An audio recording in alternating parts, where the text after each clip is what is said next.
मैं सिर्फ इस हद तक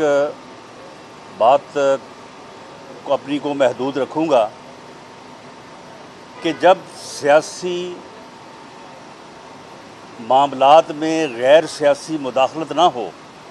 तो फिर इसी तरह से जो है वो मुज़ाकरात जो है वो कई कई दिन चलते हैं और अवामी मफादात में जो है वो मुआहदे होते हैं।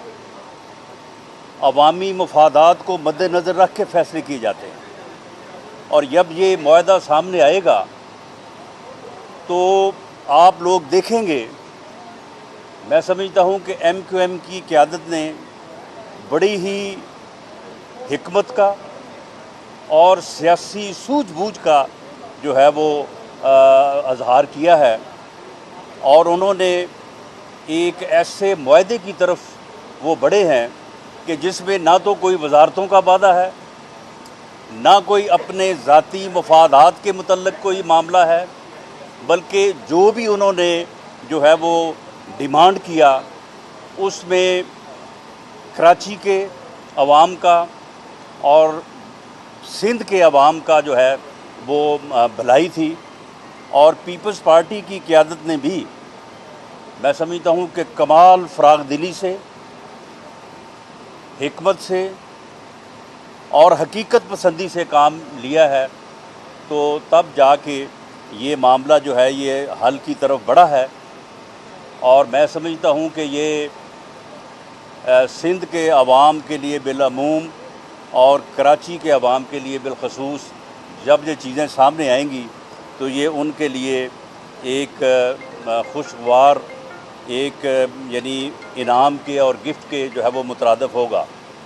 लेकिन मामला ये है कि MQM तो ठीक है वो ऐलान करेंगे, लेकिन इससे पहले जो ऐलान हो चुके हैं इसमें असलम बुतानी साहब जो बलोचिस्तान से आज़ाद मेंबर हैं, ज़ैन बुगटी साहब जो बलोचिस्तान से वतन जमहूरी वतन पार्टी के मेंबर थे, इसी तरह से अली नवाज शाह साहब जो आज़ाद मेंबर से सिंध से, 3 और 4 जो BAP के मेंबर्स हैं, ये 7 लोग उस वोट ऑफ कॉन्फिडेंस में शामिल थे जिस वोट ऑफ कॉन्फिडेंस के ऊपर जो है वज़ीर आज़म इस वक्त वज़ीर आज़म हैं। उन्होंने एक मरतबा जब वज़ीर आज़म मुंतखब हुए तो 176 वोट लिए थे और दूसरी मरतबा जब उन्होंने लिया है वोट ऑफ कॉन्फिडेंस तो फिर उन्होंने लिए 178 वोट। अब उनमें से अगर 7 निकाल दें तो वो मेजॉरिटी जो है वो लूज़ कर जाते हैं। तो मैं समझता हूँ कि इस वक्त जो साहिब ऐवान सदर में मुकीम हैं उन्हें कुछ अपनी आइनी ज़िम्मेदारियों का एहसास करना चाहिए। उन्हें ये मालूम होना चाहिए कि वो वहाँ पे लोगों के दांत चेक करने या दांतों में लगे कीड़े का इलाज करने के लिए वहाँ पे नहीं बैठे, वो वहाँ पे जो है आइनी ज़िम्मेदारियों को निभाने के लिए बैठे हैं। वो आइन का आर्टिकल गालबन 91 सब आर्टिकल 7 वो ज़रा पढ़ें। उन्हें ये चाहिए कि वो वज़ीर आज़म से वज़ीर आज़म को ये कहें, ये उनकी आइनी ज़िम्मेदारी है कि वो वज़ीर आज़म को कहें कि वज़ीर आज़म जो है वो वोट ऑफ कॉन्फिडेंस ले। अब अदम एतमाद की तहरीक जो है उसमें और अगर वोटिंग होगी तो वोटिंग होगी और हमारे पास नंबर है, बल्कि नंबर से बहुत ज़्यादा है। लेकिन इस वक्त जो है वो आइनी तकाज़ा ये है कि ऐवान सदर में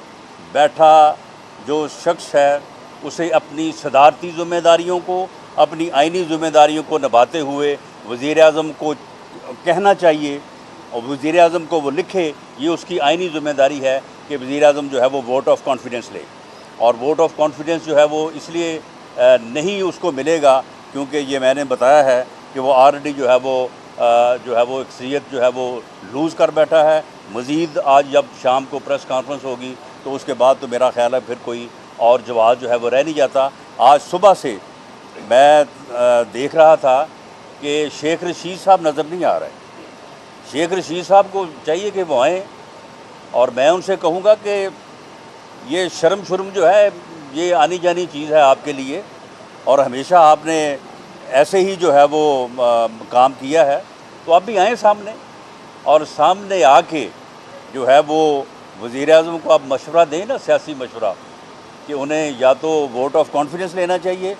या उन्हें जो है वो रिज़ाइन करना चाहिए।